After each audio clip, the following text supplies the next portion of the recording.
സംസ്ഥാനത്ത് മഴയുടെ ശക്തി കുറയുക തന്നെയാണ്. ആലപ്പുഴ, കോഴിക്കോട്, എറണാകുളം, വയനാട് ജില്ലകളിലെ ഓറഞ്ച് അലേർട്ട് പിൻവലിച്ചിട്ടുണ്ട്. അതേസമയം കാസർഗോഡ്, കോട്ടയം, കണ്ണൂർ, പത്തനംതിട്ട, ഇടുക്കി ജില്ലകളിൽ ഓറഞ്ച് അലേർട്ട് തുടരുന്നുണ്ട്. കൊല്ലം, തിരുവനന്തപുരം ജില്ലകളിലെ മുന്നറിയിപ്പ് പിൻവലിക്കുകയും ചെയ്തു. നാളെയും മറ്റന്നാളും ഒറ്റപ്പെട്ട അതിശക്തമായ മഴ തുടരുമെന്ന് കാലാവസ്ഥാ വകുപ്പ് അറിയിച്ചിട്ടുണ്ട്. മണിക്കൂറിൽ 50 കിലോമീറ്റർ വേഗതയിൽ കാറ്റ് വീശാനും സാധ്യതയുണ്ട്.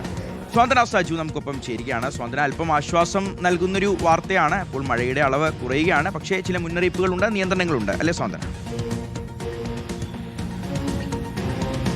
ഷിയാസ് സൂചിപ്പിച്ചതുപോലെ തന്നെയാണ് മഴയുടെ അളവ് കുറയുകയാണ്. പക്ഷെ എന്നിരുന്നാൽ പോലും നമുക്ക് ജാഗ്രത പൂർണ്ണമായും കൈവിടാറായി എന്ന് പറയുന്ന ഒരു സ്ഥിതിയിലേക്ക് എത്തിയിട്ടില്ല. ഇപ്പോൾ ഇന്നലെയൊക്കെ നൽകിയ അലേർട്ടുകൾ പ്രകാരം ഓറഞ്ച് അലേർട്ട് ഉണ്ടായിരുന്ന സ്ഥലങ്ങളിലെ ഓറഞ്ച് അലേർട്ട് പിൻവലിച്ച് യെല്ലോ അലേർട്ട് ആക്കുകയും അതുപോലെ തന്നെ യെല്ലോ അലേർട്ട് ഉണ്ടായിരുന്ന സ്ഥലങ്ങളിലെ അലേർട്ടുകൾ പിൻവലിക്കുകയും ഒക്കെ തന്നെയും ചെയ്തിട്ടുണ്ട്.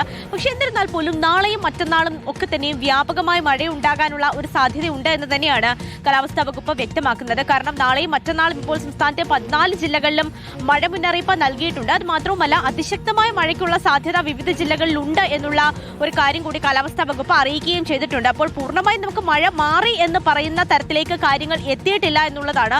പലയിടങ്ങളിലും നേരത്തെ റഹീസും അവരൊക്കെ സൂചിപ്പിച്ചതുപോലെ തന്നെ പലയിടങ്ങളിൽ നിന്നും വെള്ളം ഇപ്പോഴും ഇറങ്ങാത്ത ഒരു സാഹചര്യമുണ്ട്. അപ്പോൾ കൂടുതൽ മഴ ഉണ്ടാകുകയാണെങ്കിൽ അത് വീണ്ടും ആളുകൾക്ക് ഒരു ദുരിതം ഉണ്ടാക്കുന്ന ഒരു തരത്തിലേക്കുള്ള കാര്യങ്ങൾ തന്നെയായിരിക്കും പോകുക എന്നാണ് മനസ്സിലാക്കുന്നത്. ഇനിയിപ്പോൾ അലേർട്ടുകൾ നോക്കുകയാണെങ്കിൽ ഷിയാസ്, ഇന്നിപ്പോൾ പത്തനംതിട്ട, കോട്ടയം, ഇടുക്കി, കണ്ണൂർ, കാസർഗോഡ് ജില്ലകളിലാണ് ഓറഞ്ച് അലേർട്ട് പ്രഖ്യാപിച്ചിരിക്കുന്നത്. അതുപോലെ ആലപ്പുഴ, എറണാകുളം, തൃശൂർ, പാലക്കാട്, മലപ്പുറം, കോഴിക്കോട്, വയനാട് ഈ ജില്ലകളിൽ യെല്ലോ അലേർട്ട് പ്രഖ്യാപിച്ചിട്ടുണ്ട്. തിരുവനന്തപുരം ജില്ലയിലും കൊല്ലം ജില്ലയിലും ഇന്ന് മുന്നറിയിപ്പുകൾ ഒന്നും തന്നെ നൽകിയിട്ടില്ല. നാളെയും മറ്റന്നാളും സമാനമായ സ്ഥിതി തന്നെയാണ്. വ്യാപക മഴയ്ക്കുള്ള സാധ്യത തന്നെയാണ് നാളെയും മറ്റന്നാളും എന്തായാലും പ്രവചിക്കപ്പെട്ടിരിക്കുന്നത്. അതുകൊണ്ട് ജാഗ്രത ഒരു തരത്തിലും കൈവിടരുത്. പൂർണ്ണമായും തന്നെ ജാഗ്രത നിർദ്ദേശങ്ങളെല്ലാം തന്നെ പാലിക്കണം. ഏതെങ്കിലും തരത്തിൽ മാറി താമസിക്കേണ്ട ആവശ്യമുണ്ട് എന്നുണ്ടെങ്കിൽ ഇപ്പോൾ മഴ കുറയുകയാണ് എന്ന് കരുതിക്കൊണ്ട് മാറി താമസിക്കാതെ ഇരിക്കരുത്. കൃത്യമായി തന്നെ അധികൃതരുടെ നിർദ്ദേശങ്ങൾ പാലിച്ചുകൊണ്ട് അതത് ഇടങ്ങളിലേക്ക് മാറണം എന്നുള്ള കാര്യം തന്നെയാണ് ഇപ്പോഴും അധികൃതർ വ്യക്തമാക്കുന്നത്. കാരണം ഈ ഒരു മഴക്കാലത്തിൽ തന്നെ ഏതാണ്ട് ഒരു 4-5 ദിവസം കൊണ്ട് തന്നെ നമുക്ക്